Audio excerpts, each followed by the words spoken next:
Oi! Ha!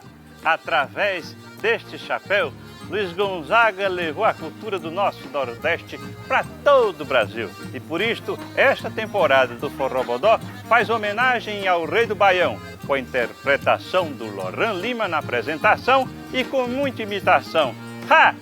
Eita Forró Bodó! Oi! Ha! E olhe, quem vai falar da história de Luiz Gonzaga, o Rei do Baião, é o professor de História Cláudio Franklin Monteiro, ele que é especialista também na cultura nordestina e vai falar pra gente quem foi o Gonzagão. Muito bem, Gonzagão foi uma pessoa extraordinária, né? Um sujeito que nasce ali no interior de Pernambuco, uma cidade conhecida pelo nome de Exu, né? Dia 13 de dezembro de 1912. Luiz Gonzaga Nascimento. E aí já vem a primeira curiosidade. Por que Luiz? Ele nasce no dia de Santa Luzia, né? O padre vai dar o sobrenome de Gonzaga. Sim. E o nascimento porque estava ali já nas proximidades do Natal, né? Então já nasce com essa curiosidade. Luiz de Santa Luzia, né? Ele que vai ter um problema inclusive de vista depois, né? Devoto também, né? Devoto de Santa Luzia. Né? Então é um sujeito que vai nascer ali, como todo nordestino, com dificuldades, vai passar boa parte da vida dele trabalhando na lida com a terra, que era o principal sustento da família. Isto. Mas o seu pai, Januário, respeite Januário. Respeite Januário. Januário foi quem despertou nele a veia artística. Porque o pai, além de ter uma propriedadezinha onde tirava o sustento da família, era um grande sanfoneiro, sete baixos, né? E o filho cresceu com aquilo, né? É claro que o despertar artístico não aconteceu logo, mas menino ele já gostava da coisa da sanfona. Então dividia parte do tempo dele trabalhando na lavoura e a outra parte do tempo aprendendo a tocar sanfona com o pai, né? Acontece que a vida vai levando o nosso Gonzaguinha, né? Naquela época Gonzaguinha. Era Gonzaguinha. O Gonzaguinha é o filho, né? Adotivo, mas o menino Gonzaga, que vai ser o Gonzagão, para outros caminhos.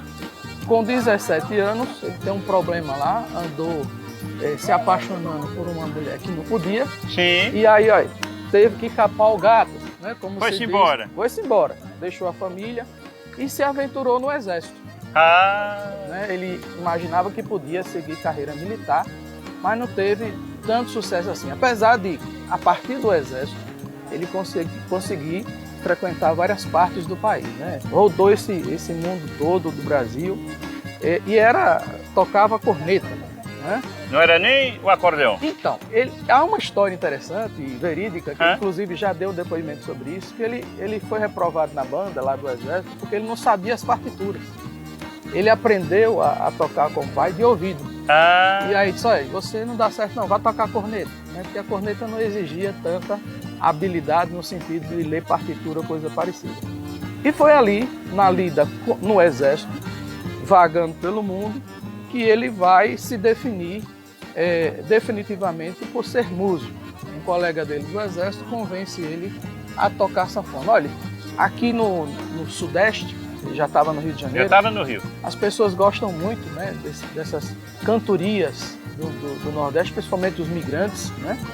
E aqui você vai ganhar muito dinheiro. Então ele largou o exército e começou a tocar seu acordeão, sua sanfonazinha em lugares os mais estranhos possíveis, até cabaré.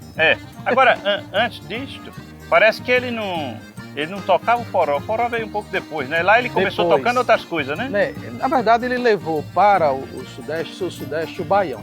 Sim. Né? O baião, antes do forró ganhar aquela repercussão toda, o shot, o chachado, o baião. O baião, as pessoas muitas vezes, o rei do baião, como se ele fosse o inventor do baião. Não, ele propagandeou o baião, ele levou o baião para o Brasil. Era uma coisa só do Nordeste? Era uma coisa típica do Nordeste, né? De influência ali dos colonizadores, principalmente da região de Pernambuco, que tinha aquela formação clássica, né? Zabumba, triângulo, né? E a sanfona. Essa que é o chamado trio pé de serra. Ele encarnou isso, né? A coisa do chapéu, né? É uma época também de muitas lutas no interior do sertão, surgem os primeiros bandos de cangaceiros e tudo mais. Ele tinha uma certa, não vamos dizer admiração, mas ele tinha um certo respeito pela questão do cangaço, até por isso. Sim, ele na verdade, vestiu essa personagem do vaqueiro, que de alguma forma também se identifica com o cangaceiro. Sim. Mas a figura que ele levou para o Brasil foi a figura de um homem do sertão que deixa a sua terra para fazer sucesso. Então o baião foi, digamos assim, o grande gênero que o impulsionou. Isso ali no final dos anos 40. Para você ter uma ideia, ele só vai ter sucesso mesmo em 47. Fazendo uma conta de quando ele nasceu, apenas somente com 35 anos. Quer dizer, ele só vai ter sucesso efetivamente com a Asa Branca, em 47, com Humberto Teixeira, que vai ser o seu grande parceiro, né? Ele era bom letrista, aliás, Luiz Gonzaga teve tempo de aprender a ler, de aprender a escrever, então também era um bom letrista. Sim. E 47 foi a virada dele. Com a Asa Branca. A Asa Branca jogou ele para o Brasil inteiro e a partir daquele momento ele passa a ser encarnado como o rei do baião, né? A maior representação musical do Nordeste. Tal sorte que os anos que se sucederam, as décadas que se sucederam, veja, ele manteve isso 40 anos. Conseguiu, 40, mesmo passando por Jovem Guarda, por outros movimentos. Rock, né? A influência dos Beatles, né, no Brasil, tudo isso ele conseguiu sobreviver. Porque uma coisa curiosa também no Gonzagão é que o baião, depois do forró, que o forró passou a ter uma pegada maior porque é um ritmo mais acelerado. Sim. Então já agrada aquela juventude que gostava de rock também, né?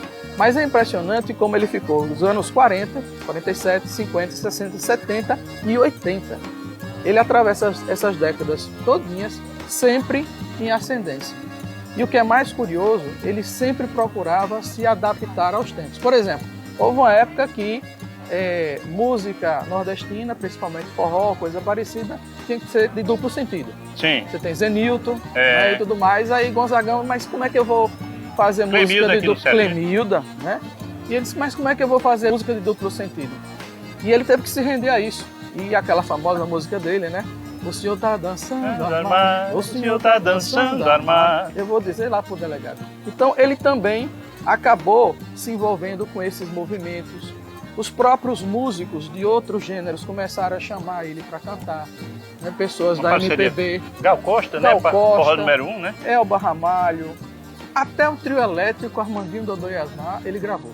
Né? É uma coisa impressionante essa coisa do forró trio eletrizado. Né? Ele conseguiu até contagiar artistas e gêneros que a gente jamais imaginava. Né? Então aqui para o Forrobodó, a figura do Gonzaga, qual a gente homenageia como apresentador deste programa, representa também o legado de Gonzaga, não só para o Nordeste, mas para o Brasil também, né, professor? Luiz Gonzaga fez escola.